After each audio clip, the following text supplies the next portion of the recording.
Vous savez, une chose est de s'attaquer aux fruits. Une autre est d'attaquer la racine. Chasser les démons là, ce qu'ils font dans vos vies, c'est le fruit du manque d'alliance. Donc en touchant comment avoir une alliance, ils ont problème parce que si l'alliance est bien scellée, ils savent qu'un renfort du ciel va arriver. Ça ne sera plus l'histoire de chasser dans ta vie. Mais tu vas te rendre compte que tu es guidé. Tu es dans des endroits, mais tu sens ce que Dieu veut, tu sens. Comme si Dieu commence à causer avec toi. Tu entends la voix de Dieu, la pensée de Dieu. Tu ne dois pas être esclave ou dépendant d'un homme de Dieu. Non, tu dois véritablement évoluer avec Dieu. Et quand tu es au QG, parce que nous on n'appelle pas ici église, on appelle ici le QG, c'est le quartier général. Nous tous on vient, on se ressource et puis on s'en va, on gagne. Alléluia. Père, je t'invoque dans le nom de Jésus. Lorsque tu as rencontré Abraham, il ne s'appelait pas Abraham, mais finalement tu as établi une alliance avec Abraham avant qu'Abraham ne devienne celui qui est Abraham. Et quand tu établis une alliance avec Abraham, Abraham va devenir Abraham. Et on va parler du Dieu d'Abraham. On ne parle pas du Dieu d'Abraham. Parce que tu es devenu son Dieu après l'alliance. Dieu d'Abraham, Dieu d'Isaac, Dieu de Jacob. Ce n'est pas Dieu d'Abraham. Quand il n'y avait pas d'alliance entre toi et lui, il était Abraham. Quand l'alliance a été scellée, tu as changé son nom en Abraham. Beaucoup ont besoin qu'une alliance soit scellée afin que le nom soit changé, afin que les situations soient changées, afin qu'il y ait une intervention du royaume duquel tu es invoqué. Père, nos pères ont adoré sur des montagnes. Nos pères ont adoré sur des collines. Nos pères ont adoré dans des rivières. Nos pères ont adoré dans des forêts. Mais nous ne voulons pas être de cette descendance-là. Nous ne voulons pas être de cette descendance. Nous ne voulons pas être les héritiers des esprits qui n'ont pas su adorer. Et des esprits même qu'ils ont su adorer. Parce que pour nous, nous t'avons rencontré. Nous ne croyons pas en un Dieu qui a besoin qu'on sacrifie nos sœurs pour qu'ils soient adorés. Parce que nous avons entendu l'histoire de nos familles, d'autres qui étaient sacrifiés, d'autres qui sont offerts à des esprits. Il faut aller dans la forêt, il faut casser un œuf, il faut casser ceci, il faut offrir un poulet. Père, nous avons décidé de nous dégager des faux dieux. Le vrai Dieu n'a pas besoin d'un poulet pour agir. Le vrai Dieu n'a pas besoin d'un œuf pour agir. Le vrai Dieu n'a pas besoin qu'on aille au carrefour casser un canari pour agir. Le vrai Dieu n'a pas besoin qu'on se parfume avec des odeurs nauséabondes pour agir. Le vrai Dieu n'a pas besoin de me donner une ceinture de sécurité pour me protéger. Et c'est en cela que nous régnons au nom de Jésus. Toute divinité qui appartenait à nos familles, nous nous en détachons ce soir encore devant toi dans le nom de Jésus. Nous régnons leurs alliances. Père, nous savons que l'ennemi se déguise en ange de lumière. Et quand nous l'abandonnons, son visage réel apparaît. Plusieurs ont été dans des choses et à un moment ils ont senti une attaque sans savoir d'où ça vient. Éternel, nous ne cherchons pas la source de notre attaque. Nous cherchons l'origine de notre défense. C'est toi que nous cherchons. Ce peuple que tu vois réuni ici et tous ceux qui nous suivent de tous les pays que toi tu as localisés, Père, ont soif de la liberté, ont soif d'être heureux. Père, tu vois mieux que nous tout ce que nos ennemis font. Les migraines, les maux de tête, les douleurs, les maladies incurables, les imprévus, les accidents, les attaques de la nuit, les envoûtements. Toutes ces choses dans l'invisible. Ton peuple est jeune. Il y a des gens qui sont des bébés spirituels, qui n'ont pas encore la capacité de voir dans l'invisible. Éternel, si toi tu ne donnes l'ordre à tes anges en leur faveur, qui viendra défendre le pauvre, la veuve et l'orphelin? Qui viendra défendre ce jeune homme qui cherche son chemin, cette jeune fille qui espère en Dieu et qui ne sait pas beaucoup de choses, mais qui se sent oppressée, qui se sent attaquée? Éternel, nous t'invoquons dans le nom de Jésus. donne des ordres à tes anges conformément à la parole que tu m'as donnée. Car en réalité, personne ne peut t'invoquer là où tu n'as pas décidé de venir. Personne ne peut organiser un programme et dire Seigneur viens. Non, quand nous organisons, c'est que c'est toi qui as dit d'organiser et qui as décidé d'être présent. Conformément à ta parole. Et sur les larmes de nos yeux. Car lorsque tu dis que tu essuieras toute larme de nos yeux dans les cieux, cela veut juste dire que tu nous réjouiras. Sur terre, tu commences déjà à essuyer les larmes. Restaure, restaure, restaure ce que l'ennemi avait touché, ce que l'ennemi avait volé, ce que l'ennemi avait détruit. Repositionne sur la vie de ton peuple, sur la vie des personnes qui ont décidé d'être en alliance avec toi. Les promesses qu'ils ont ratées par la désobéissance, par des faiblesses, par la tromperie des esprits, repositionne. Que l'ange qui était parti revienne donner la parole. Que l'ange revienne.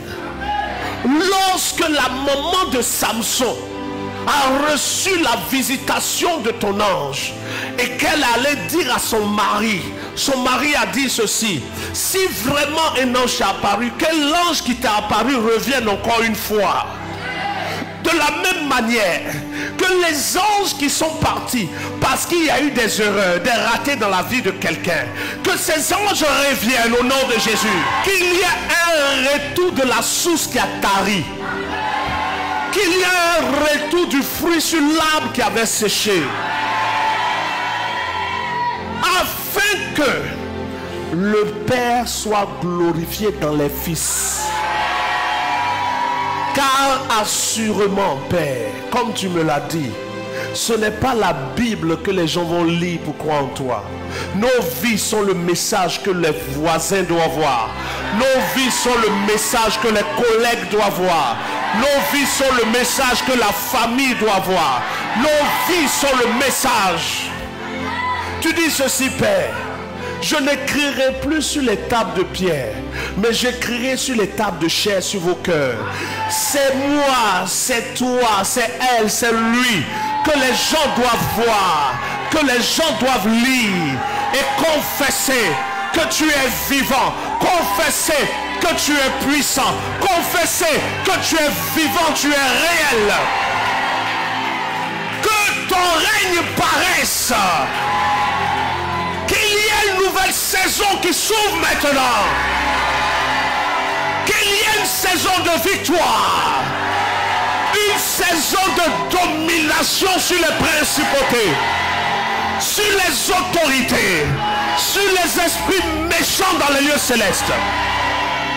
Que le plus petit parmi nous, la plus petite parmi nous, soit capable de donner des ordres aux démons et de les chasser.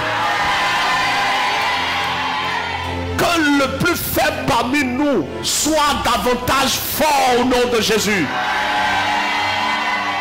Qu'il n'y ait pas parmi nous des indigents, mais que chacun prospère, évolue, évolue, évolue, évolue, évolue, évolue, évolue.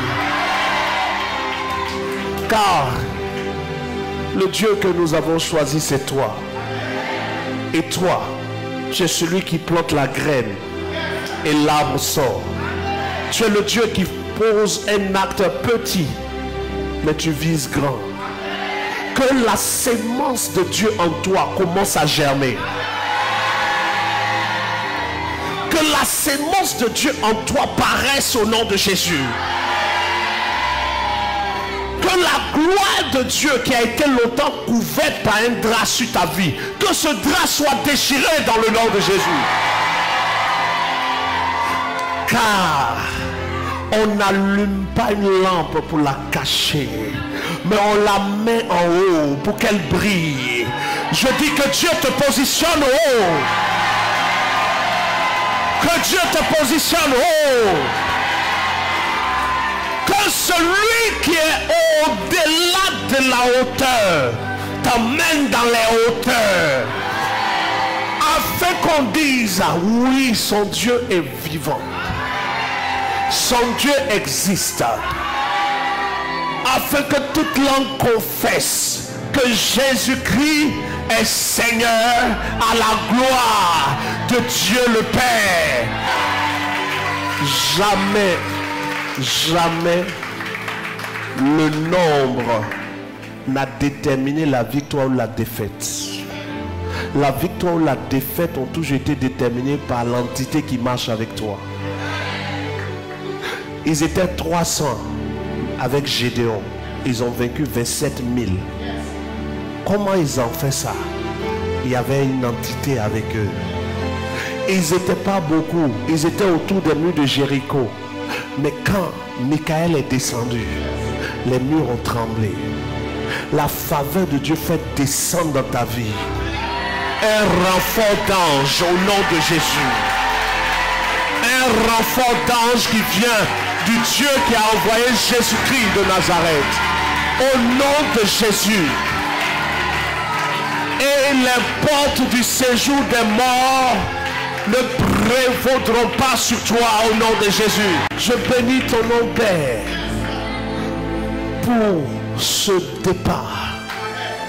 En réalité, le diable a envoyé la religion pour maintenir les gens dans la prison. Une religion, on dit seulement prions, prions, on prie, on prie, on prie, on prie. On dirait des prophètes de Baal. Les prophètes de Baal ont prié du matin jusqu'à midi, rien n'a répondu. Élie a prié moins de 3 minutes et le feu était descendu. Nous voulons de ce Dieu qui répond par le feu au nom de Jésus. Nous voulons de ce Dieu qui est authentique au nom de Jésus. Nous voulons de ce Dieu qui dit et la chose arrive, qui entend et la chose existe. Nous voulons de ce Dieu qui aime même quand nous sommes infidèles, qui demeure fidèle. Nous voulons de ce Dieu qui est compatissant, là la colère est riche en bonté. Nous voulons de ce Dieu qui ne veut pas qu'on l'appelle maître, mais qui veut qu'on l'appelle Père. C'est ce Dieu devant lequel nous disons victoire. Victoire! Au nom de Jésus, victoire! Victoire! Par le Saint-Esprit, victoire! Victoire! Sur les principautés, victoire! Victoire sur les autorités! Victoire sur les esprits méchants! Victoire sur les esprits de famille! Victoire! Victoire dans cette fin d'année! Victoire dans cette année qui arrive! Alléluia!